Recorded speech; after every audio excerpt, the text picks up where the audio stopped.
ನಮಸ್ತೆ. 23/2025 ಗುರುವಾರ ದಿನ ಕೃಷ್ಣ ಪಕ್ಷ. ಇವತ್ತಿನ ವಿಶೇಷಗಳನ್ನ ನೋಡೋಣ.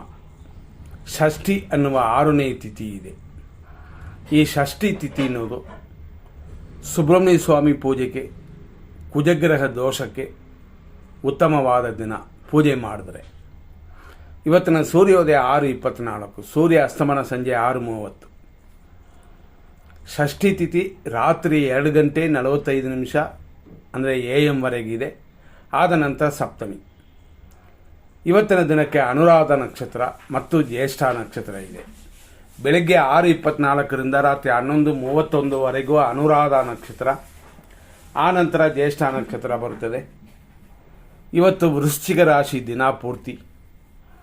ಹಂಗಾಗಿ ಯಾವ ಮಕ್ಕಳು ಯಾವ ಟೈಮ್ಗೆ ಹುಟ್ಟಿದ್ರು ವೃಶ್ಚಿಕ ರಾಶಿ ಅಂತ ತಿಳ್ಕೊಬೋದು. ಬೆಳಗ್ಗೆ 6:24ರಿಂದ 10:13ವರೆಗೂ ಅನುರಾಧ ನಕ್ಷತ್ರ 2ನೇ ಪಾದ. 10:13ರಿಂದ ಸಂಜೆ 4:53ವರೆಗೂ 3ನೇ ಪಾದ. ಸಂಜೆ 4:53ರಿಂದ ರಾತ್ರಿ 11:31ವರೆಗೂ ಅನುರಾಧ ನಕ್ಷತ್ರ 4ನೇ ಪಾದ. ಅಷ್ಟಕ್ಕೆ ಅನುರಾಧ ನಕ್ಷತ್ರವೇ ಮುಗಿತದೆ. ಅಲ್ಲಿಂದ ಜ್ಯೇಷ್ಠ ನಕ್ಷತ್ರ ಪ್ರಾರಂಭ. ರಾತ್ರಿ 11:31ರಿಂದ ಬೆಳಗಿನ ಜಾವ 6:08ವರೆಗೂ ಜ್ಯೇಷ್ಠ ನಕ್ಷತ್ರ 1ನೇ ಪಾದವಿದೆ. ಬೆಳಗ್ಗೆ 6:08ರಿಂದ ಅಂದರೆ ನಾಳೆ ಬೆಳಗ್ಗೆ, ಅಂದರೆ ಏನರ್ಥ ಅಂತಂದರೆ 6:24 ಮೇಲೇ ಸೂರ್ಯೋದಯ. ಆದ್ದರಿಂದ 6:08 ಅಂತಂದರೆ ಇಂದಿನ ದಿನ ಲೆಕ್ಕಕ್ಕೆ. ಹಂಗಾಗಿ 6:08ರಿಂದ ಮತ್ತೆ ಜ್ಯೇಷ್ಠ ನಕ್ಷತ್ರ 2ನೇ ಪಾದವಿದೆ. ಇವತ್ತಿನ ದಿನದಲ್ಲಿ ಅಭಿಜಿತ್ ಮುಹೂರ್ತ 12:03ರಿಂದ 12:51. ವಿಜಯ ಮುಹೂರ್ತ ಮಧ್ಯಾಹ್ನ 2:28ರಿಂದ 3:17.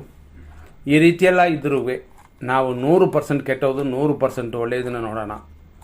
ಹಂಗಾಗಿ 100% ಕೆಟ್ಟ ಟೈಮು ಒಳ್ಳೆಯ ಟೈಮಲ್ಲಿ ಫಸ್ಟ್ 100% ಒಳ್ಳೆಯ ಟೈಮ್ನ ನೋಡೋಣ. ಇದರಲ್ಲೂ ಕೂಡ ನಾವು ನೋಡುವಂಥದ್ದು ಏನು ಅಂತಂದರೆ, ಇವತ್ತಿನ ದಿನದಲ್ಲಿ ಯಾವ ರಾಶಿಗೆ ದೋಷ ಅಂತಂದರೆ 6:24ರಿಂದ ಅಂದರೆ ಬೆಳಗ್ಗೆಯಿಂದ ಮೇಷರಾಶಿಯವರೆಗೆ ಚಂದ್ರಾಷ್ಟಮ ಉಂಟು. ಹಂಗಾಗಿ ಮೇಷರಾಶಿಯಲ್ಲಿರುವ ಅಶ್ವಿನಿ, ಭರಣಿ ಮತ್ತು ಕೃತಿಕಾ ನಕ್ಷತ್ರ 1ನೇ ಪಾದದವರು ಸ್ವಲ್ಪ ನಿಧಾನ ತೋರಿಸಿ. ಭಯಪಡಬೇಡಿ, ಆದರೂ ನಿಧಾನ ತೋರಿಸೋದು. ವ್ಯವಹಾರಗಳಲ್ಲಿ ಆತರ ಪಡಬೇಡಿ ಅಂತ. ಇವತ್ತು 7:57 AM ರಿಂದ 10:24ವರೆಗೂ ಶುಭ ಸಮಯ. 11:16ರಿಂದ 11:37ವರೆಗೂ ಶುಭ ಸಮಯ. ಮಧ್ಯಾಹ್ನ 1:52ರಿಂದ 1:58ವರೆಗೂ ಶುಭ ಸಮಯ. ಮಧ್ಯಾಹ್ನ 3:31ರಿಂದ ಸಂಜೆ 7:57ವರೆಗೂ ಶುಭ ಸಮಯ. ರಾತ್ರಿ 9:31ರಿಂದ ರಾತ್ರಿ 2:43ವರೆಗೂ ಶುಭ ಸಮಯ. ಬೆಳಗಿನ ಜಾವ 4:25ರಿಂದ ರಾತ್ರಿ ಅಂದರೆ ಬೆಳಗಿನ ಜಾವ 5:37ವರೆಗೂ ಶುಭ ಸಮಯವಾಗಿದೆ. ಇದನ್ನು ಕೆಲವು ಕಾರ್ಯಗಳಿಗೆ ಉಪಯೋಗಿಸಬಹುದು. ಆದರೂ ನಕ್ಷತ್ರ ಬಂದಿರುವ ಈ ದಿನ ಹೆಂಗಿದೆ ಅಂತಂದರೆ, ಅನುರಾಧ ನಕ್ಷತ್ರ ಬಂದಿರುವಂಥ ಅಂದರೆ ರಾತ್ರಿ 11:32ವರೆಗೂ ಕಾರ್ಯಸಿದ್ಧಿ ಆನಂದವೂ ಉಂಟು. ಆ ನಂತರ ಕಾಲದಂಡ ಅಂತ ಅಂದರೆ ಮೃತ್ಯು ಅಂತ ಇರೋದರಿಂದ ಸ್ವಲ್ಪ ಎಚ್ಚರ. ಅಂದರೆ ಅದು ರಾತ್ರಿ 11:32 ಮೇಲೆ ಅಲ್ಲಿಯವರೆಗೂ ಶುಭವಾಗಿದೆ. ಅಲ್ಲಿಯವರೆಗೂ ಮಾಡುವಂಥ ಕಾರ್ಯಗಳನ್ನ ಮಾಡಿ. ಯಾಕೆಂದರೆ ಗುರುವಾರವಿದೆ, ಅನುರಾಧ ನಕ್ಷತ್ರ, ಮಹಾನಕ್ಷತ್ರ, ದೇವಗಣ ನಕ್ಷತ್ರವಿದೆ. ಒಂದೇ ಒಂದು ಕೃಷ್ಣ ಪಕ್ಷ ಅನ್ನುವ ಕರೆಯುವ ಚಂದ್ರ ಅಷ್ಟೇ. ಆದರೂ ದೋಷಗಳು ಕಡಿಮೆ ಆಗುತ್ತದೆ. ಇದನ್ನು ನೋಡಿಕೊಂಡು ನಿಮ್ಮ ಕಾರ್ಯಗಳನ್ನು ಮಾಡಿ. ಮತ್ತಷ್ಟು ವಿಶೇಷಗಳನ್ನ ಈಗ ಇನ್ನು ಸ್ವಲ್ಪ ನೋಡೋಣ. ಇವತ್ತಿನ ದಿನ ಪ್ರಕಾರ ಅಂದರೆ ನಕ್ಷತ್ರ ಮತ್ತು ರಾಶಿ, ಇದರ ಮೇಲೆ ತಾರಾ ಚಂದ್ರಬಲವನ್ನು ನೋಡುತ್ತೀವಿ. ಅಶ್ವಿನಿ ನಕ್ಷತ್ರ ಮೇಷರಾಶಿಯವರಿಗೆ ಇವತ್ತಿನ ದಿನ ಹೆಂಗಿದೆ ಅಂತಂದರೆ ಮಿತ್ರಧಾರೆ, ಆದ್ದರಿಂದ ಶುಭಕರವಾಗಿದೆ. ನಂತರ ಭರಣಿ ನಕ್ಷತ್ರ ಮೇಷರಾಶಿಯವರಿಗೆ ಟೆನ್ಷನ್ ಇದೆ, ಟೆನ್ಷನ್ ಮಾಡ್ಕೋಬೇಡಿ.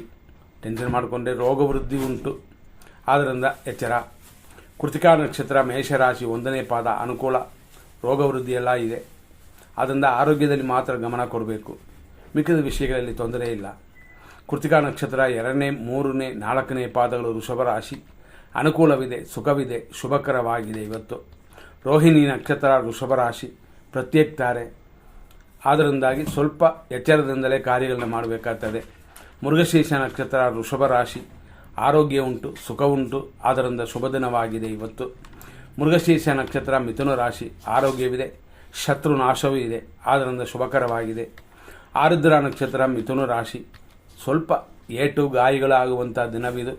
ಎಚ್ಚರವಾಗಿರಬೇಕು. ಸ್ಪೀಡ್ಗಳು ಎಲ್ಲ ಕಾರ್ಯಗಳಲ್ಲೂ ಮೆಟ್ಲು ಹತ್ತುವವರು ಕೂಡ ಹುಷಾರಾಗಿರಬೇಕು. ಆದರೂ ಶತ್ರು ಕಾಟವಿಲ್ಲ. ನಂತರ ಪುನರ್ವಸು ನಕ್ಷತ್ರ ಮಿಥುನ ರಾಶಿ, ಸಂಪತ್ತಿದೆ, ಶತ್ರುನಾಶವೂ ಇದೆ, ಆದ್ದರಿಂದ ಶುಭವಾಗಿದೆ. ಪುನರ್ವಸು ನಕ್ಷತ್ರ ಕರ್ಕಾಟಕ ರಾಶಿ, ಸಂಪತ್ತು, ಕಾರ್ಯ ವಿಘ್ನಗಳೆಲ್ಲ ಉಂಟು. ಪುಷ್ಯ ನಕ್ಷತ್ರ ಕರ್ಕಾಟಕ ರಾಶಿ, ಜನ್ಮತಾರೆ, ಸ್ವಲ್ಪ ಕಾರ್ಯ ವಿಘ್ನ. ಆದ್ದರಿಂದ ನಿಮ್ಮ ನಕ್ಷತ್ರ ಮನೆಯಲ್ಲಿ ಪೂಜೆ ಮಾಡಿಸ್ಕೊಳ್ಳಿ, ಉತ್ತಮವಾಗಿರುತ್ತದೆ. ಶನಿದೇವರನ್ನ ಪ್ರಾರ್ಥನೆ ಮಾಡಿಕೊಳ್ಳಿ. ಇವತ್ತು ಅನುರಾಧ ನಕ್ಷತ್ರ ಇರೋದರಿಂದ. ಆಶ್ಲೇಷ ನಕ್ಷತ್ರ ಕರ್ಕಾಟಕ ರಾಶಿ, ಪರಮ ಮಿತ್ರಧಾರೆಯು ಸ್ವಲ್ಪ ಕಾರ್ಯ ವಿಘ್ನವೂ ಉಂಟು. ಸರಿ ಮಾಡಿಕೊಂಡ್ರೆ ಏನೂ ತೊಂದರೆಗಳಿಲ್ಲ. ಮಖ ನಕ್ಷತ್ರ ಸಿಂಹರಾಶಿ, ಮಿತ್ರಧಾರೆ, ರೋಗವೃದ್ಧಿ ಎಲ್ಲ ಉಂಟು.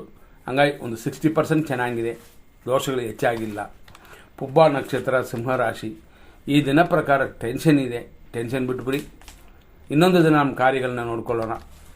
ಉತ್ತರ ನಕ್ಷತ್ರ 1ನೇ ಪಾದ ಸಿಂಹರಾಶಿ, ಅನುಕೂಲ, ಸ್ವಲ್ಪ ರೋಗ ಭಯ, ಆರೋಗ್ಯದ ವಿಷಯದಲ್ಲಿ ಮಾತ್ರ ಗಮನ ಕೊಡಿ. ಉತ್ತರ ನಕ್ಷತ್ರ ಕನ್ಯಾ ರಾಶಿ, ಅನುಕೂಲವಿದೆ, ಲಾಭವಿದೆ, ಶುಭದಿನವಾಗಿದೆ ಇದೆ. ಒಳ್ಳೆಯ ಕಾರ್ಯಗಳನ್ನ ಮಾಡೋಕ್ಕೆ ಈ ದಿನ ಉತ್ತಮವಾಗಿದೆ. ಹಸ್ತ ನಕ್ಷತ್ರ ಕನ್ಯಾ ರಾಶಿ, ಖಂಡಿತವಾಗಿ ಅಷ್ಟೊಂದು ಹೇಳ್ಕೊಳ್ಳುವಂತೆ ಇಲ್ಲ. ಆದರೆ ಎಂದಿನಂತೆ ರೆಗ್ಯುಲರ್ ಆಗಿ ಬರುವ ಲಾಭಕ್ಕೂ ತೊಂದರೆಗಳಿಲ್ಲ.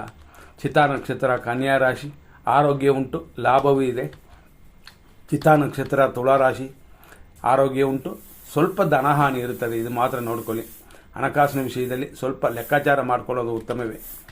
ಸ್ವಾತಿ ನಕ್ಷತ್ರ ತುಳಾರಾಶಿ, ವಿಪತ್ತು ಉಂಟು, ಧನಹಾನಿ ಉಂಟು, ಬೇಕಾದಷ್ಟು ವೇಸ್ಟ್ ಖರ್ಚುಗಳಾಗುವ ದಿನವಿದು, ಸ್ವಲ್ಪ ಗಮನ ಕೊಡಬೇಕಾಗ್ತದೆ. ವಿಶಾಖ ನಕ್ಷತ್ರ ತುಳಾರಾಶಿ, ಸಂಪತ್ತು ಉಂಟು, ಆದರೂ ಧನಹಾನಿಯೂ ಜೊತೆಯಲ್ಲಿದೆ, ನೋಡಿಕೊಂಡು ಕೆಲಸಗಳನ್ನು ಮಾಡಿ. ವಿಶಾಖ ನಕ್ಷತ್ರ ವೃಶ್ಚಿಕ ರಾಶಿ, ಸಂಪತ್ತು, ಶರೀರ ಸುಖವೆಲ್ಲ ಉಂಟು. ಅನುರಾಧ ನಕ್ಷತ್ರ ವೃಶ್ಚಿಕ ರಾಶಿ, ಜನ್ಮತಾರೆ ಇದು. ಹಂಗಾಗಿ ಶನಿದೇವರನ್ನ ಪ್ರಾರ್ಥನೆ ಮಾಡಿಕೊಳ್ಳಿ, ಶರೀರ ಸುಖ ಉಂಟು. ಇಷ್ಟೇ, ಬೇರೆ ಏನೂ ಹೆಚ್ಚಾಗಿ ತೊಂದರೆಗಳಿಲ್ಲ. ಜ್ಯೇಷ್ಠ ನಕ್ಷತ್ರ ವೃಶ್ಚಿಕ ರಾಶಿ, ಪರಮ ಮಿತ್ರಧಾರೆ, ಶರೀರ ಸುಖವೆಲ್ಲ ಉಂಟು. ಮೂಲ ನಕ್ಷತ್ರ ಧನುಸು ರಾಶಿ, ಮಿತ್ರಧಾರೆ, ಧನವ್ಯಯ ಇಂಥದೆಲ್ಲ ಉಂಟು. ಪೂರ್ವಾಷಾಢ ನಕ್ಷತ್ರ ಧನುಸು ರಾಶಿ, ಟೆನ್ಷನ್ ಇದೆ, ಸ್ವಲ್ಪ ವ್ಯಯವೂ ಇದೆ, ಖರ್ಚುಗಳನ್ನ ಕಡಿಮೆ ಮಾಡಿಕೊಳ್ಳಿ.